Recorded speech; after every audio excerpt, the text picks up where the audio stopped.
Hello, everybody, and welcome to this online panel from the Media Democracy Festival. This is the last of our online panels, which has been running over the course of the week, and it's on creating a people's BBC, which is really central to everything that we do at the Media Democracy Festival and the Media Reform Coalition, of which I am a chair, which organises the Media Democracy Festival.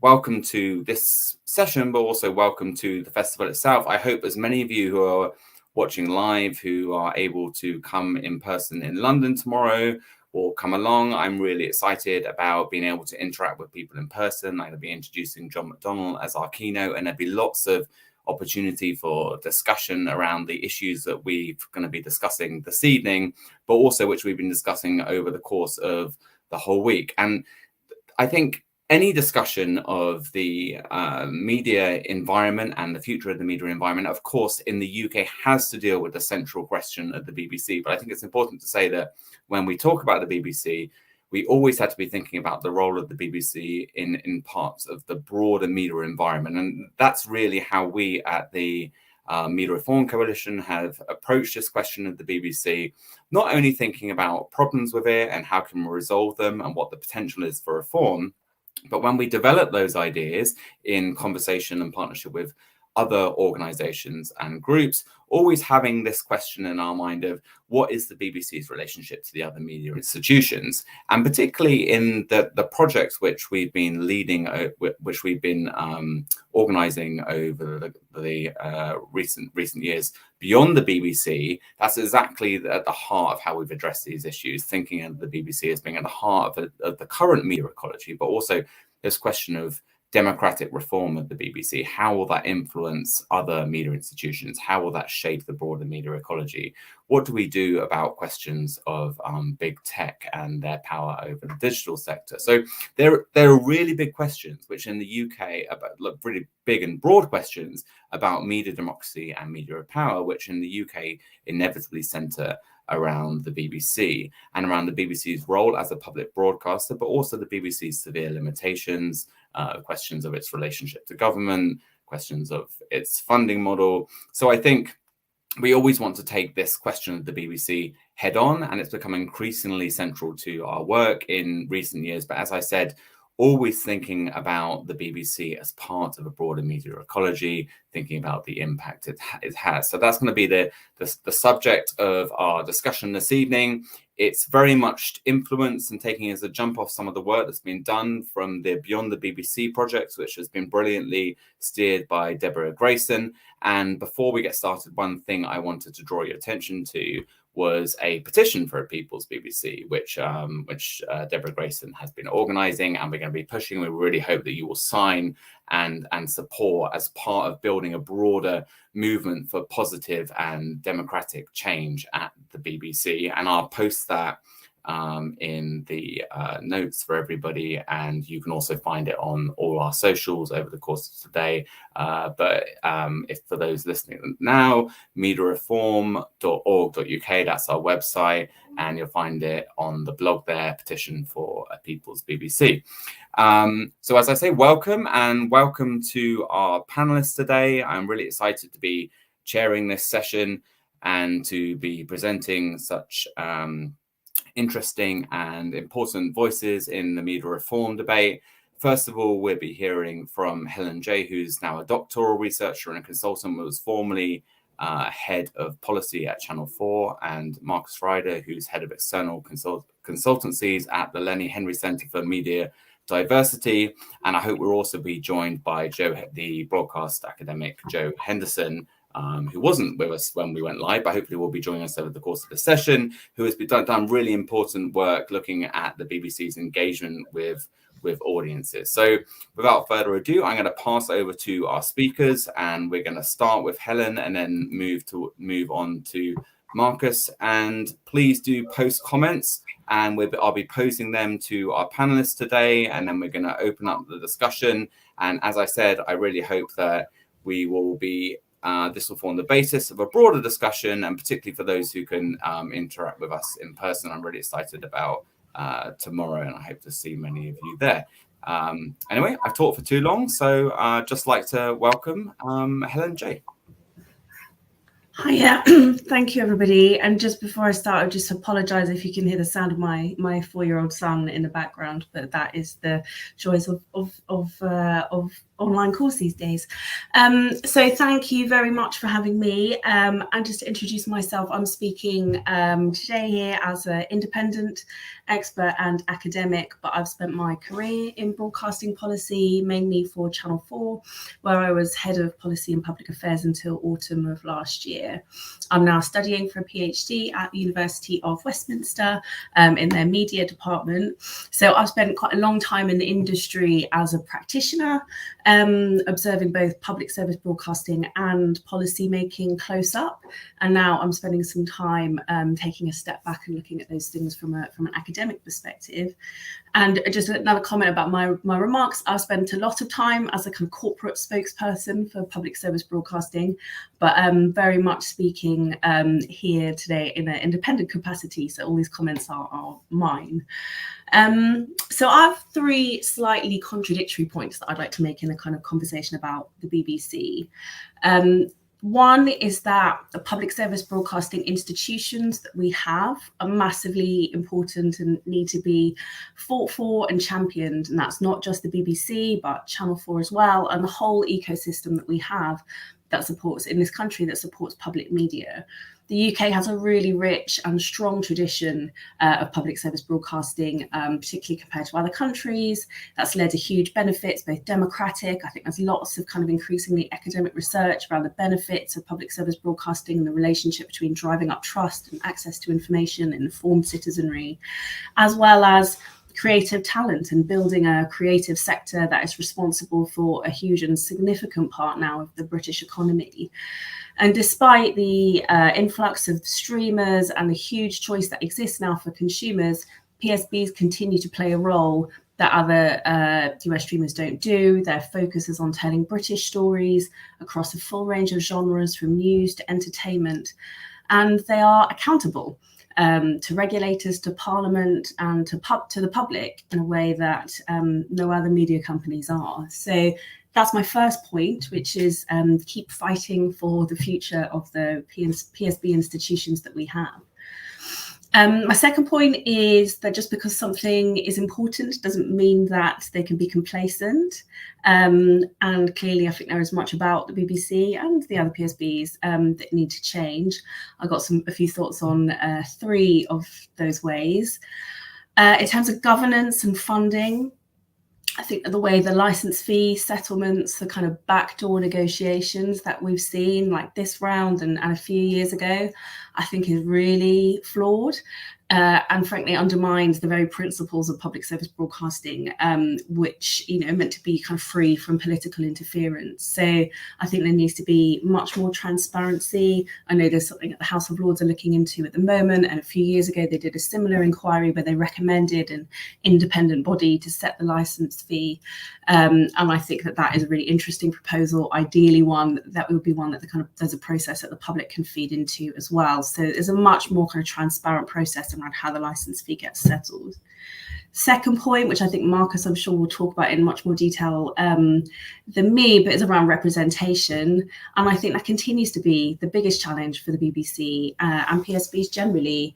And when we're talking about representation, that needs to be off screen as well as on. It needs to be about companies as well as individuals, ethnic diversity, but also the full spectrum, including kind of social backgrounds as well. There's a lot that broadcasters are doing there, but they need to keep listening to people like Marcus on those issues as well. And in terms of the transition away from linear TV to digital, the challenge posed by the kind of big tech gatekeepers is a real issue for all public service broadcasters. Historically, broadcast channels were beamed directly into the homes of viewers, and broadcasters actually kind of controlled that direct relationship. And now that access to viewers is increasingly mediated through the operating systems and platforms of Silicon Valley. And that is really challenging. But I would observe that one of the ways that the BBC has tried to address that is to kind of limit their efforts to distribute their content on social media, asking viewers to kind of come to their own platforms, whether that's, kind of iPlayer or the BBC News websites. And I understand why they've chosen that strategy. They think it dilutes their brand and therefore undermines the very strong and direct relationship between licence fee payer and the BBC if it's just sort of distributed across other platforms amongst many other brands. But I do worry that long term, that strategy ignores how young people consume media increasingly. So, I think that there needs to be a much more fundamental look at the relationships between broadcasters and platforms and the balance of that relationship, as I think that just kind of ignoring them is not going to be the answer. And then finally, for all that I have just said, I think I'd like to argue that championing public service communications doesn't just have to be about the public service broadcasting institutions and funding arrangements that we have now. And I think this just picks up on the point that Tom was just making at the top there, which is, I think sometimes there's a tendency to be a bit insular about these arguments, and people who care about broadcasting policy get very lost in the kind of myopic debate around funding and governance and things. And I think it's really important that people take a step back and kind of look up and out at what is happening in the rest of the kind of communications environment and the challenges that we're seeing there. That's the starting point for my own research that I'm working on, which is broadly about how we might extend the vision of public service that has been so strong in our broadcasting environment to today's digital issues around digital dominance, where our information systems are dominated by global behemoths that operate on a solely for-profit basis. The challenges caused by platforms are kind of well documented at this point: harmful content, monopoly markets, data breaches, election integrity. And yet the current debate around platform regulation doesn't really take on the kind of business models that drive these issues. So it seems to me that public service broadcasting was a 20th century answer to the question of how do you create infrastructure that protects against a purely commercial, profit-driven communications environment. And what I'm interested in is, like, what is our 21st century answer to that question? Last year, University of Westminster, where I'm studying for my PhD, published the Public Service Internet Manifesto, which called for an alternative internet system built around public service principles. Turning back to the BBC, I think BBC could be a really helpful model for that, but it could also involve completely reimagining the BBC, because its centre is not about television, but about search and automation and data and many other things. I think public service internet might be, is unlikely to be just one institution in the way we think of the BBC.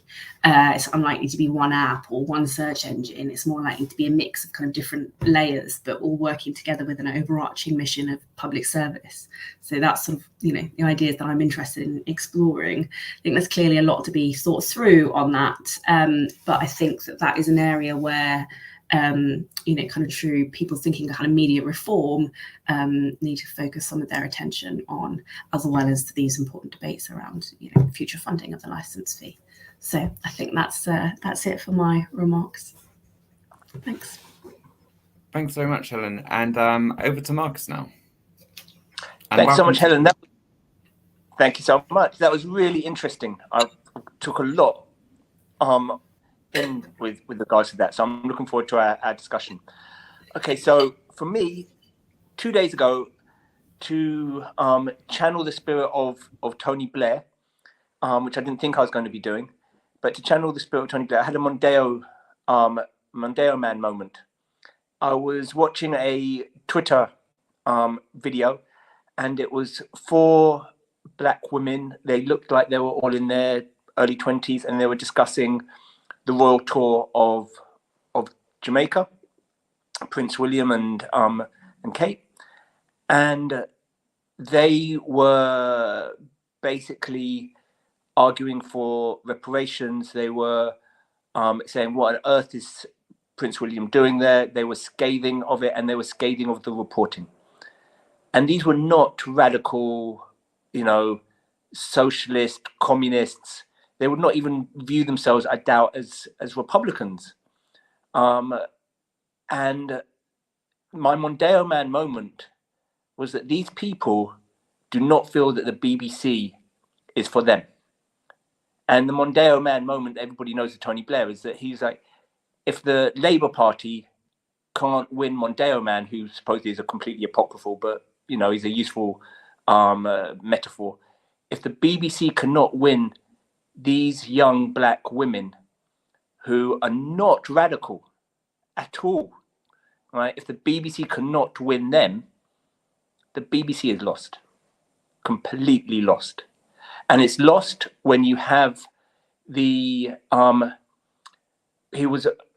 you have a senior BBC correspondent on the Today programme playing out a piano concerto or piano piece that he has composed himself on the mournful feelings that he has towards the Ukrainian people, victims of war, suffering.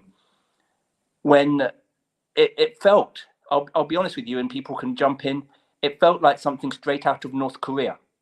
If I had seen a North Korean correspondent who was meant to be a serious news journalist break into a operatic song or a interpretive dance for the people, the victims of war, it would have been laughable, and it would have actually been a viral YouTube moment. And the BBC currently sees nothing wrong in that, right? And this is how far, I love the BBC. I worked at the BBC for 24 years, and I love the BBC. The BBC is in massive, massive trouble, right? So how does the BBC solve its problems? It doesn't solve its problems by tinkering at the edges. It doesn't solve its problems by saying black people, we need to look that like we're more impartial and objective, so don't go on Black Lives Matter march. It doesn't solve its problems by updating its editorial guidelines, right? It doesn't solve its problems by every now and again calling me in for a consultancy. It solves its problems through a massive restructure. The BBC's charter in 2007 states that one of the core purposes of the corporation is to represent the UK, its nations, regions, and communities, end quote. But this is not new. The BBC has always recognised the importance of representing the UK's different nations and regions. The 1952 charter formalised the idea of the National Broadcasting Councils and Regional Advisory Councils. These represented the interests of the culture of Scotland, England, Wales, Northern Ireland, the different geographic regions in terms of output and in the running of the corporation. The importance of the nations and regions is seen as intrinsic to the structure of the BBC. All right. And what the outgoing head of the nations and regions, Ken McQuarrie, in 2020, right, his role was cited by the DG as one of the BBC's largest and most high-profile divisions. Right. When Rodri Taufin-Davies took over from Ken McQuarrie in December 2020, the BBC Director General said that Davies brings considerable editorial and strategic experience to the role, right? Note the word editorial, okay? This was precisely the quality, right, that the BBC lacks in its structure when it thinks about diversity, right? When it thinks about diversity, it's thinking about, how do we make a few more black people on screen, right? How do we get a few more black people behind screen, right? What it completely lacks is the equivalent of the nations and regions editorial structure, right, with regards to think of it as an editorial issue. Editorially, somebody would have jumped in and said, you cannot play a piano concerto, right, to the victims of the Ukrainian war if you're not playing a piano concerto to the victims of the Eritrean and Ethiopian conflict, right? It's clearly, 2 years ago, slightly less than 2 years ago, considering that George Floyd died in May 2020. Less than 2 years ago, people were taking to the streets on Black Lives Matter. The fact that your reporters think that it's appropriate to play a piano piece, right, for white victims of war and wouldn't even dream of doing a piano piece for black and brown victims of war shows that you clearly have not get the message. The memo went missing.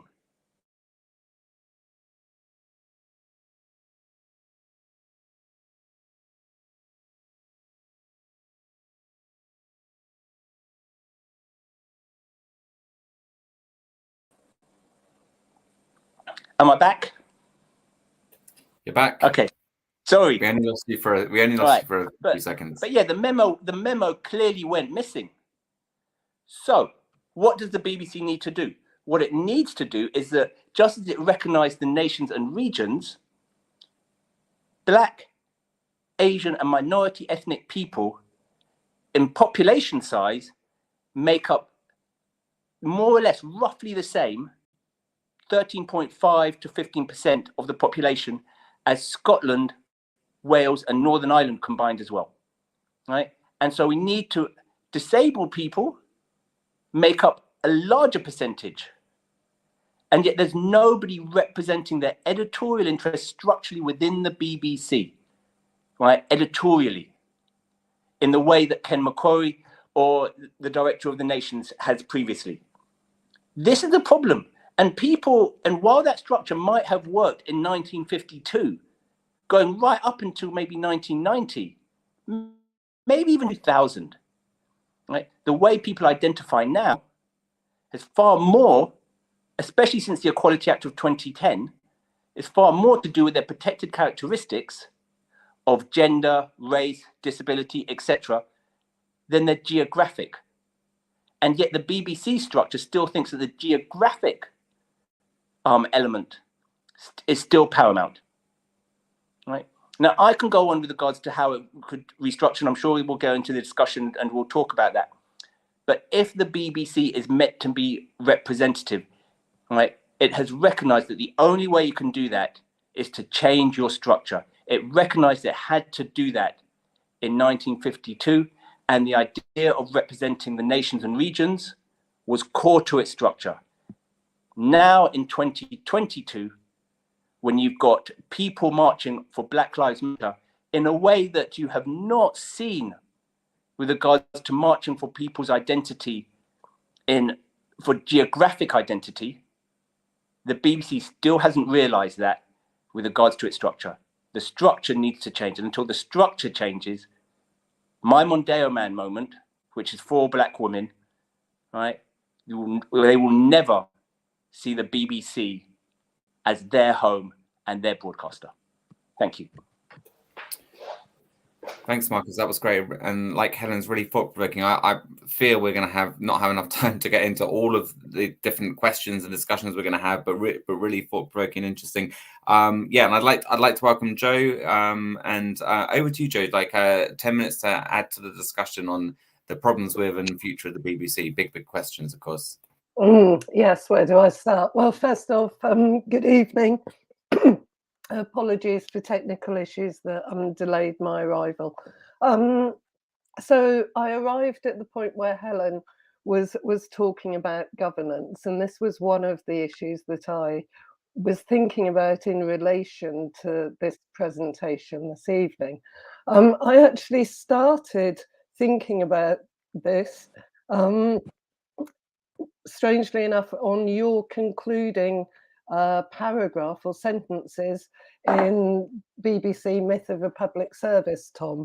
And if I can just remind you of those, or certainly the last, you're discussing the website and development of the iPlayer, and you identify that, and I'm quoting, such successes point to the sort of role a strong, independent, publicly funded BBC might play in a post-broadcasting future, which presents opportunities for much more authentically democratic arrangements than were possible when radical media reform was last on the agenda in the 1970s. And I think my research has been based around the Community Programmes Unit, which actually emerged in 1972, and actually started to try and address some of the issues that Marcus, you were discussing in terms of relevance and representativeness, not just of the nations or the regions or the local areas, but actually thinking about this in the demographic makeup of the society. By and large, the Community Programmes Unit survived until 2000, 2002, and actually produced some incredible content. Yes, they also produced a lot of content which actually, through the technological limitations and the less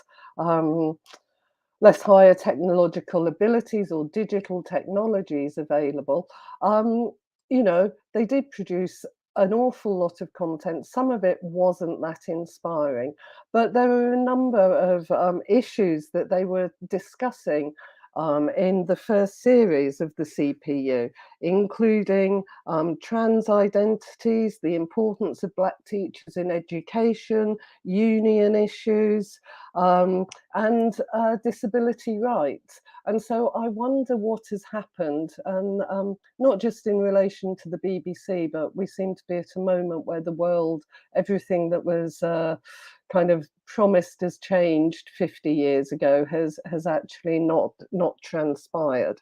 So I think, with the BBC, we have issues of governance. The makeup of the BBC board is really unrepresentative. We have just had the two newest appointments who started their post in January this year, are two people of colour.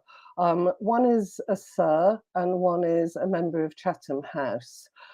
We currently don't have a representative for Northern Ireland on the BBC Board of Governors at a time which arguably is most crucial for the situations that are taking place in the province. The relevance to the audience. I read all of this information which says that 91% of people in the UK access the BBC once a week. Well, I tell you, none of my students do. None of my students watch the BBC. They won't even engage with it when it's set as resources. There is something which is, as Marcus has identified, really badly amiss in terms of what the BBC thinks it needs to be doing to actually cater to the audiences. And I know that with as a Radio 4 listener, since the murder of George Floyd,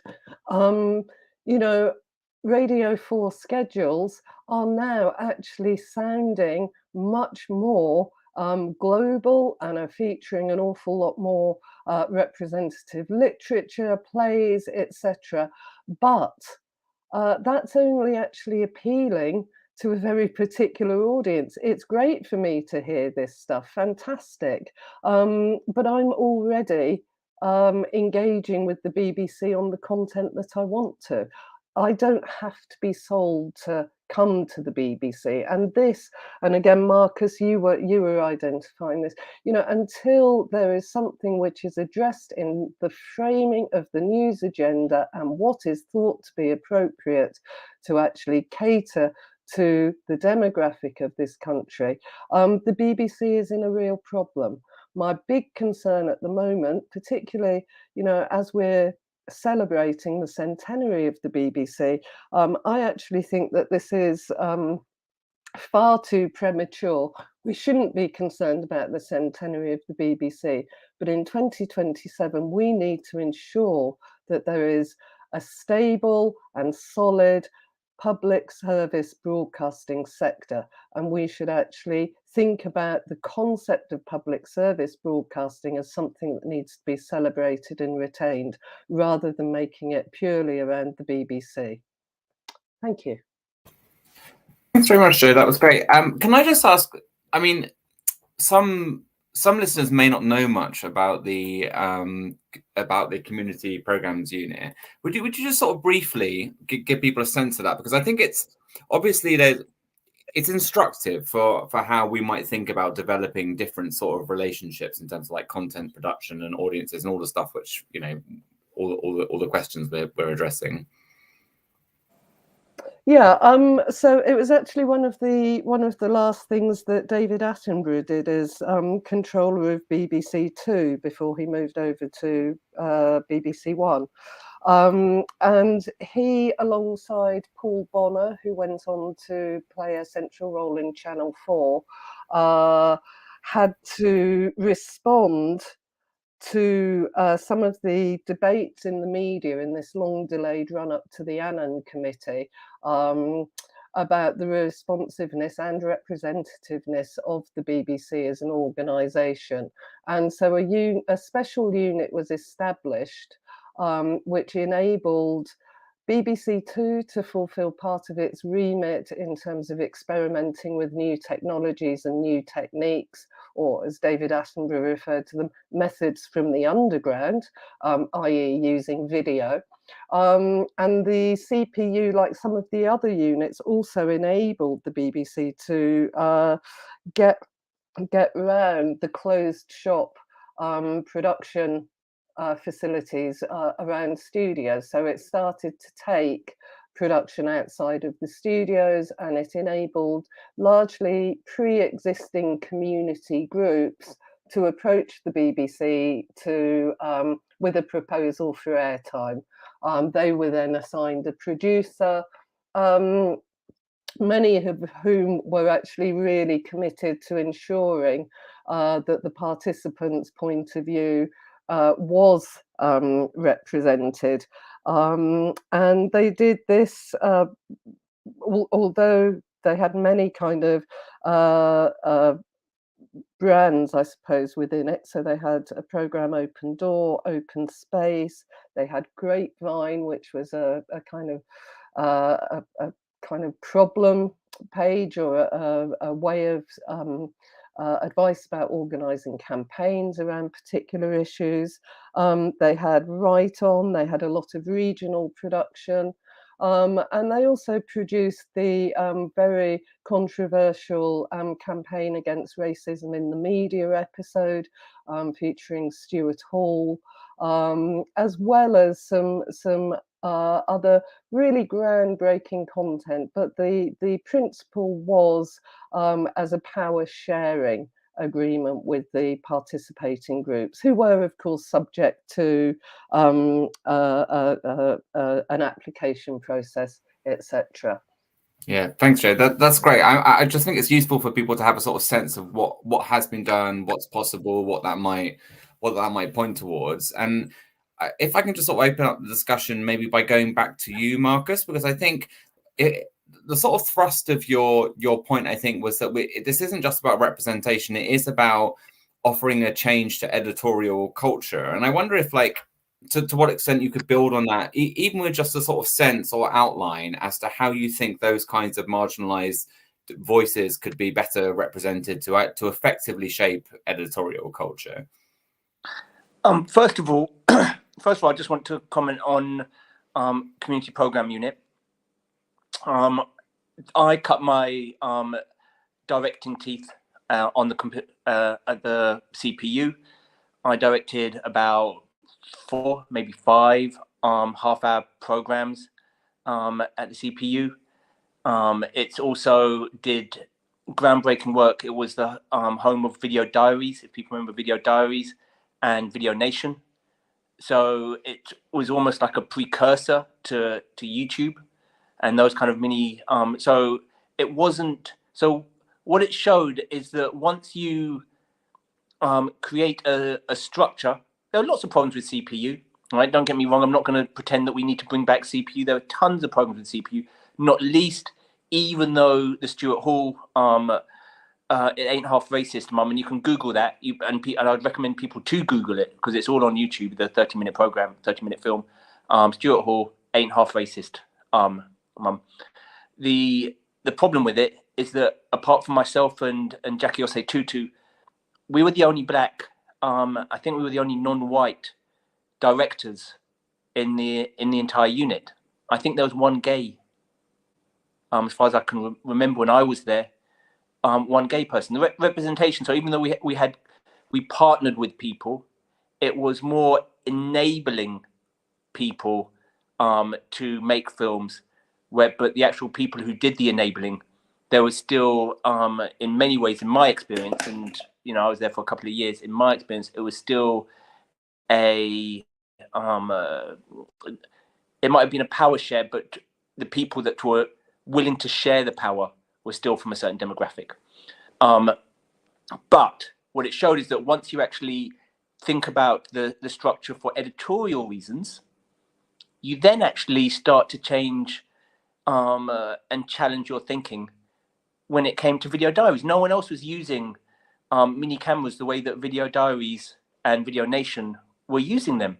And the groundbreaking thing with regards to Video Nation was the idea that you gave equipment. I know this sounds like so basic now with everyone with a mobile phone, but you gave equipment to members of the public, and they could make 2-minute, 3-minute films, which they then sent in, they were shown. So, and you're like, yeah, that's called YouTube. But it just shows that once you actually start thinking structurally around representation, and you think structurally around editorial, it also has a knock-on effect when it comes to all different ways of thinking about technology, thinking about how you deliver your content, et cetera, et cetera, et cetera.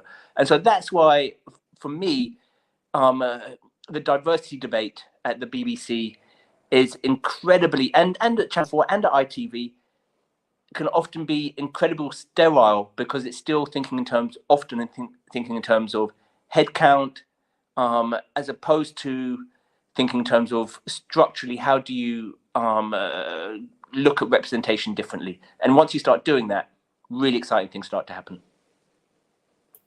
Okay, thanks very much. Anything further to add on, like those sort of processes of editorial culture? I mean, do you basically see it as, well, maybe this is a question to pose to all of you, like how radical is the change do you think that is needed at the BBC? What kind of scope would be required to introduce the kinds of cultural shift that you've been talking about, Marcus? And then sort of building on that point, I suppose the question of like defending the BBC, what change is required in order to build up a constituency to defend it? Because one of the questions that's been posed, and I'll come to some others, there's quite a few things that we need to cover, is how is the BBC going to be adequately defended if people, young people and ethnic minorities and lots of other demographics just simply don't have that stake? So how much does it need to reform? Do you feel that what level of change would be required to win back those kinds of demographics?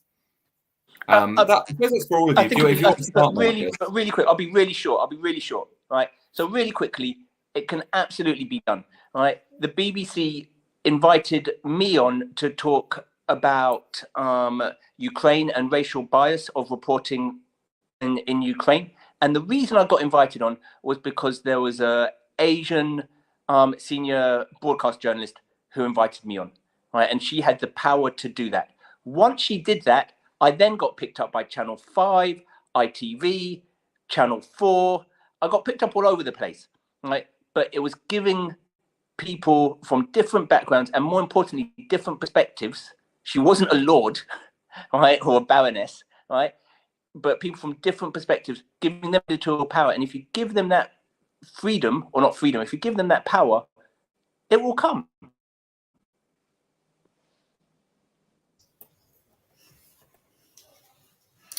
Should I comment on that? So I think, in a way, it's sort of the point that I was trying to make, that I was making at the beginning, which is that, like, for all its flaws, like public service broadcasting institutions that we have, they do need to be defended. And I think that, like, even though like that there is so much that needs reforming and there is so much that needs to be addressed, like, I just think that, like, the people kind of on, in this call and listening to this, those kind of reformers, like, they mustn't lose sight of that. Like, public service is broadcasting, like, an incredible idea, and we just mustn't lose sight of that in the debate around, like, oh, this needs to change and that needs to change. And I do think that sometimes there's a risk of sort of feeling like, well, it's all, like, throw it all away because it's no good anyway. And I think that is that's a shame. That's a shame. But look, clearly there are massive challenges in it, and it's a point about legitimacy, isn't it? Like, that's the thing. It's like, if young people, if ethnic minorities, if other people just aren't engaging with it, they just don't think it's meaningful for them, then why should it? How can it? And the BBC, it has to be doing the things that it says that it is doing. It has to be saying, right, no, we're gonna do more. We're gonna do more for young people. We're gonna do more for representation. And that's the only way that it can. It has to be proven happen to be, resonating with those groups. But it's a challenge. And I think, again, what point I was sort of making about kind of social media, I think it's sort of covered it a little bit in the kind of the chat around, like go on TikTok and YouTube and stuff. And I do think that the BBC have a sort of like institutional kind of reluctance to kind of engage on those platforms because they think it's sort of worrying about their brand. And I understand that. But I think that the risk is that they become irrelevant because people are consuming content on those platforms. And if you're not on those platforms, then there is a risk that you become irrelevant. So I think that, they really do need to think about, like, are they putting out their news on TikTok? Like, is that a strategy? And that is a way that they can, I would hope that they can, prove their relevance to those audiences. Okay, thanks, Helen. Yeah, there's quite a lot of questions about like reaching demographics and how they can go about that, and hopefully we can get into that as well. Jo, anything to add on those points though? Well, the BBC transmits 1,500 hours of content per 24-hour day. There has got to be ways that some of those channels, some of those platforms can be utilized by people who are not currently producing television content. One of the things which is most damaging to the BBC's brand is that they're overfilling their quota on independent production companies by about 7% on the last data available. I assume it goes higher through lockdown. But these companies are also making content for ITV, for Channel 4, for Channel 5. And actually, what was once distinctive about the BBC is largely, unless it's in one of its kind of real high-end programs, is largely unrecognizable. The way to engage is to have a much greater presence on platforms that young people are engaging with. And, they just have so many own goals. So they recently relaunched BBC Three as a broadcast audience. The first Friday night that was transmitting, they chose to put on 6 back-to-back episodes of Eating with My Ex. Now, really, if that is the kind of vision that the BBC has, I don't know how they can internally make as many changes, but I think Helen's right. We really need to think about the concept of public service broadcasting as something to really be defended. And arguably, the BBC still has a very central role to play within that because of the infrastructure. But we have to find ways of getting people more content which is not made by the BBC, aired on the BBC through, and I'm not disagreeing with you, Marcus, about the problems that the CPU had, but in terms of starting to think about ways that we might be able to establish some sharing of the airwaves, I would suggest that they're a good place to start, perhaps. Thanks, Jo. There's a lot of questions. I don't think we're going to get to all of them, so I'm just going to have to focus on a few. One very broad question, which I think is really important for us to address, actually, because it's one of the responses that people often make towards a certain degree of disillusionment with the BBC, which is, what if the BBC were to strictly focus on its cultural production? In other words, like, get rid of the news, which a lot of people are dissatisfied with for sort of pro-government stances and the sort of cultural inertia, I think, which has been more broadly alluded to in the discussion today. How important do you all see the news as being to the BBC's function? So I think that's one quite important question, and that's for anyone who wants to pick up. Another interesting question was that Marcus, you said that you wouldn't. There were lots of problems with the BBC's communities programs unit. You wouldn't want to bring it back. Is the idea worth reintroducing in some sort of updated form? And how might a new community programs unit work, which would build on the strengths of the community programs unit in the contemporary, in terms of like the contemporary audiences and technologies, which I think is a really interesting question. And then maybe we can come on to this question of funding, which is also important. But let's cover those two questions first. I can come in on the news point. I think the idea of stopping news but carrying on with Strictly, it's a really interesting reverse argument that of the politicians usually come up with, because whenever there's debates around the charter and the license fee, it's usually the exact opposite people call for. They're like, why are they doing all of these entertainment programs Strictly? The market will deliver that. It's news, and it's those sorts of things which the BBC should really be focusing on. So, I mean, like, I think in all likelihood, the idea that the BBC will stop doing news, even from a kind of at a base kind of pragmatic kind of politician's answer, like, that will just never happen. It is the reason, it is the justification for the BBC, and I think that that is the truth. I think when you know, all of the research about like what are the things that people value about public service broadcasting, it is trusted news. And I think that comes through in all of the kind of most recent Ofcom reviews. That is the number one thing that people value about public service broadcasting. So I think kind of, you know, just like personally, I think that is the idea that news could be kind of like siphoned off, or then that they leave that bit to the market, I think is unlikely. But it's very interesting as a proposal. I can understand the argument, but yeah, I think kind of for the politicians, I'm afraid that won't wash. Yeah, if I could abuse my position as chair and say, I think, you know, the thing is with the news side of things is that, in my view, like, these problems can be much more clearly addressed by removing governmental influence and instituting the sort of editorial shifts that we've been discussing in this panel. I mean, merely abolishing that section would then leave the news to organizations which with much poorer editorial values and very overtly partisan culture, and also very poor professional values. Marcus isn't so convinced. So Marcus, do you want to bring in a counterpoint to that? Yeah, we've got to, I feel as if often, and this debate in some ways has fallen into it, we are consistently using public service broadcasting and the BBC as interchangeably sometimes. Right. And I think what we need to do is that, you know, I'm always wary of exceptionalism, as if somehow Britain or any country, I'm always wary of any exceptionalism of any country that I go to, right, or happen to live in. And I've lived in China, who also thinks it's exceptional and often argues exceptionalism. I've lived in America, same, right?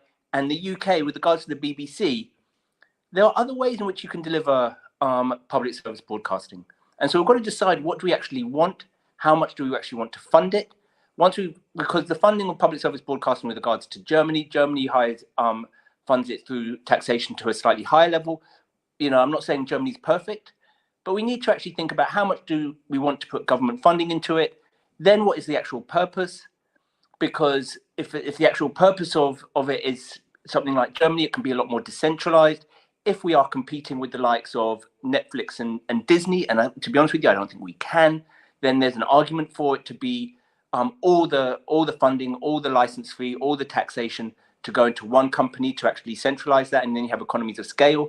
If we're not, and we're really thinking about local news provision, then we can actually think about a different structure.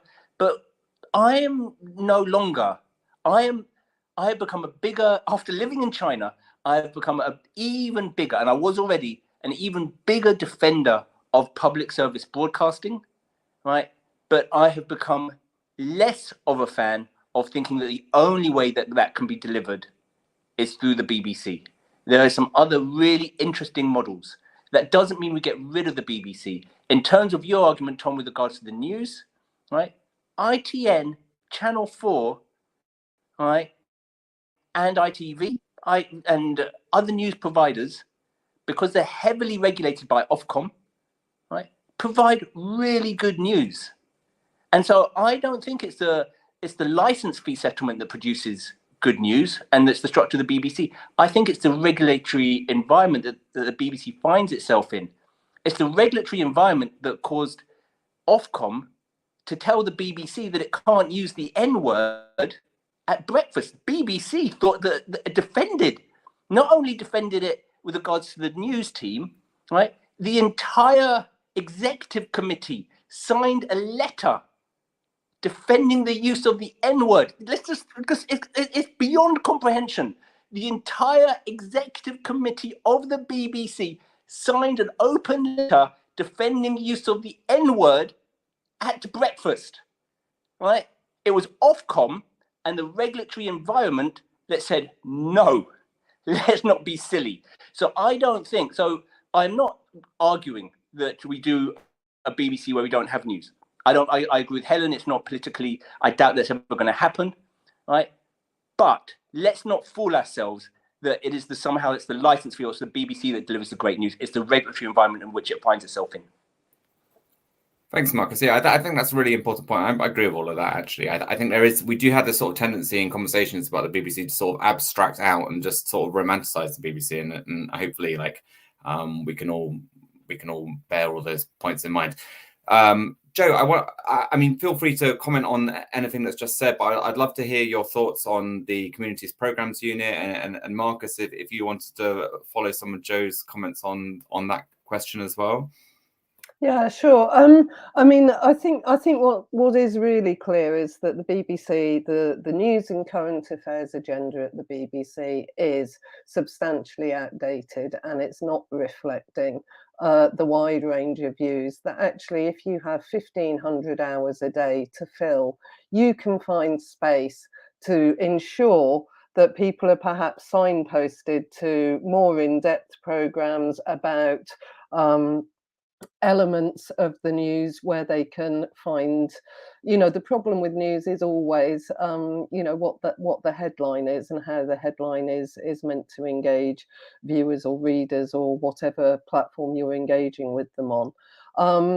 It's interesting sort of seeing all of the shifts that are happening in the news and current affairs department, and obviously some of those impacts of that is still to be discovered in terms of how that's going to move going forward.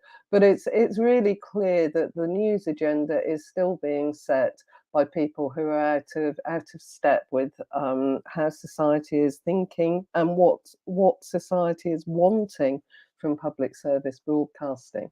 I mean, in terms of the CPU, or I think the other really important thing about the CPU and what it introduced was the whole notion of the broadcaster as publisher, which was, of course, subsequently adopted by Channel 4, and at least part of the appeal of having Paul Bonner in such a high position at Channel 4 when it started was his experience of operating a broadcaster as publisher.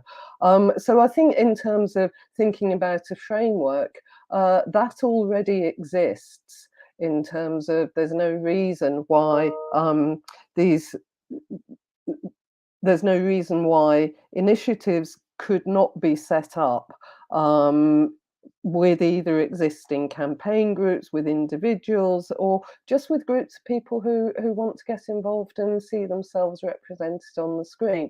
What I do think is a real problem is the BBC Academy stuff, where, okay, they're ensuring that a more diverse range of people go through the application process, and hence slightly more success, but what's happening is that they're training young people to make content in ways that other young people are already not engaging with. I'd like to see something where the CPU structure could be utilized, and bear in mind that we have probably 100 universities now in this country that have broadcast quality facilities, not necessarily because they've invested, but because technology has got so much cheaper, and you can do so much more on so much less these days. So I'd really like to think about exploring that structure and ways that perhaps we could look at getting content which is more relevant and more representative. Great, thanks, Joe. Marcus, if you've got anything to add on the CPU, that would be great. And then I think if we could just sort of wrap up by taking this question of the funding model head on, because I think underlining a lot of the discussions we've been having about BBC exceptionalism, I mean, Marcus, you've already touched on this, but the future of the BBC and its distinctiveness, how do we all feel that the question of the license fee should be addressed in the context in which the government has been threatening to to remove the license fee and to move the BBC towards some other form of funding, although the details of that remain a little bit mysterious. So, Marcus, did you want to go first on the CPU, and then we can all finish up with our remarks on the funding model? No, I'm going to do a big advert for the CPU. I've got criticisms of the CPU, but I absolutely love the CPU, and also we shouldn't forget the DPU, the Disability Program Unit, as well, which was that partnered with that, and that, you know, I am on the editorial board of Representology, the Journal for Media Diversity, and it's no coincidence that we have done stuff on the Stuart Hall program, and Debbie Christie, who was an exec producer at CPU, has also contributed to that. The CPU seeded some great talent that, like myself, I would like to say that I wouldn't be in broadcasting if it hadn't been for broadcasting. Although I realise the structure of that sentence sounds like I was saying great talent, which is possibly not the most modest thing to say. But yeah, taking that to one side, parking that to one side. CPU is brilliant. It's got problems, but it would be really interesting to look at that again.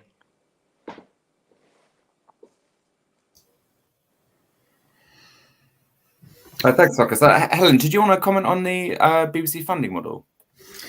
Yeah, so look, I'm not massively attached to the license fee, but I think that the test of any kind of new alternative models have to be like, what does the license fee at the moment allow the BBC to deliver? And I think the answer to that is it's universal free-to-air public service broadcasting, and that is really important. The fact that public services, in my mind, they need to be free to everyone. They need to be free at the point of use. Like, that is the point of them. And so I think that, like, I'm nervous when I hear people talk about kind of like subscription models or kind of subscription tiers, or, you know, like kind of those kind of different layers, because I think that just undermines those kind of core principles. Like, it has to be free, it has to be available for all. So I think that there's 100% other models out there. Marcus has talked about kind of what they're doing in Germany, those kind of household levies, household taxations. I think that you need to come up with a mechanism around the funding which guarantees that kind of like free from political interference. You know, there's always that risk that if it comes up general taxation, that governments say, okay, well, actually, I'm a bit annoyed at you this year, so I'm going to cut your budget by 10%. And that is not the situation that we have. Clearly, one would say, well, is it in a situation that, you know, is license fee really that guaranteed against that anyway? But, you know, those are the tests. That's how I think about the debate is. It's sort of less about like, what is the particular model? And you kind of, the starting point has to be like, what do you want it to deliver? And then what's the best way of doing that? Thanks. So you would be open to... Can I just come in one second, Tom? All right. Sure, Marcus. I've been for years. I've had the license fee is the best model because it separates political interference, right, from, you know, so that if it was direct taxation, government could come in every couple of months, blah blah blah blah. Right. I've heard that argument. I have bought that argument. I now think it's the most ridiculous argument, right? Due to the fact that, let's be honest, right? The government jumps in and threatens, it might not be every month, but everybody now recognizes that there is political machinations with regards to the license fee settlement, right? And its size every couple of years. And not only that, even while that's going on, right, the DG and head of news and other high-level people, executives at the BBC, definitely have an eye on the license fee settlement with regards to content. So the argument which I absolutely used to buy, that somehow we do not want direct taxation because there'll be more political involvement, I'm not sure if that's. I'm not sure I buy that argument anymore. So look, I agree, and I think that is true. I think, you know, in this ideal world that we are looking to, I think there needs to be like even more stronger safeguards around political interference than exists in the current model. I think, you know, that just has to be built in. Whatever model you have, I think that has to be really robust because it's really essential. I think the suggestion that has gained the most traction recently was David Dimbleby's suggestion about linking the license fee to council tax. Now, one of the things which could be quite appealing in that, if it turned, I mean, obviously the license fee has to be, we have to sever this connection with television. You know, that's the first thing. It's absolutely ludicrous. People say, why do I have to pay a TV license? I don't watch BBC TV. And sometimes, you know, they're accessing the website 6 times a day, they're listening to radio, whatever, but they're just not making that connection that that's partly what they're paying for. Some kind of connection with you know, a digital tax where we could actually link, if it was linked to council tax, you could tie it to what the digital reception was in each area. So at least there could be some parity perhaps for people who can't access iPlayer or the website. And you know, it wouldn't be the first time. When BBC Local Radio set itself up, the experimental stations, the first 7 stations, they were partly funded by local councils. So I think that there's possibly something to be explored there, but it has to switch to a digital license structure rather than a television license structure. And it also probably has to be used to fund more than just the BBC. This has to fund the kind of wider public service media sector, whether that's online or broadcast or narrowcast. I think that's the most interesting suggestion that has been made so far. Let's see how conversations kind of start off. We know it's a very hostile environment for the midterm charter review. We know it's not just about the BBC, but you know, public service broadcasting as a concept is yet again being challenged. So you know, I think we need to think about ways where this becomes bigger than the BBC without completely undermining all the good things about the BBC. I think the Young People's Content Fund is also really interesting. That's administered by the BFI, and as well the Audio Content Fund. I think it's the Audio Content Fund, which I think has come to an end. It had a 3-year trial, and that's recently come to an end. And I'd be curious as to if anybody's done any work on that, as to why it's come to an end. What was it able to deliver? Could it have delivered something better? And so I think there are some interesting other models that we should be able to debate without it descending into are you pro public broadcasting or anti-public broadcasting? Do you support the BBC or do you support Murdoch? You know, we need to have these sensible conversations.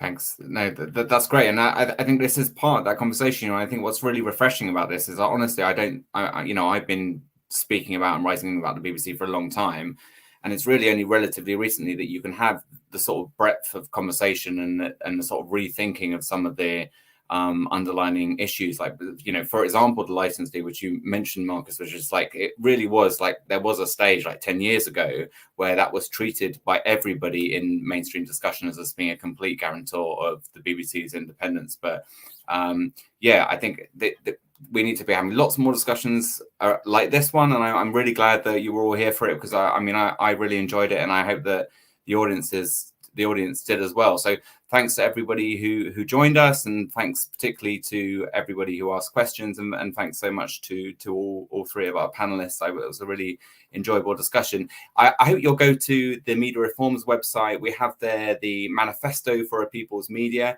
where we have this vision of a transformed media ecology with a democratized, transformed, radically reformed BBC at its heart, and at the heart of a broader media ecology, with this key notion of a media commons, which was the subject of a panel earlier on this week at the Media Democracy Festival. And I hope that you'll support our petition for a People's BBC, which you can find in the chat on the Media Reforms website. And finally, for anybody who's able to come in London tomorrow to Birkbeck for the in-person conference, which is free, look forward to seeing you there. And that's it for this evening, though. Thanks very much for joining us, and thanks to our panelists.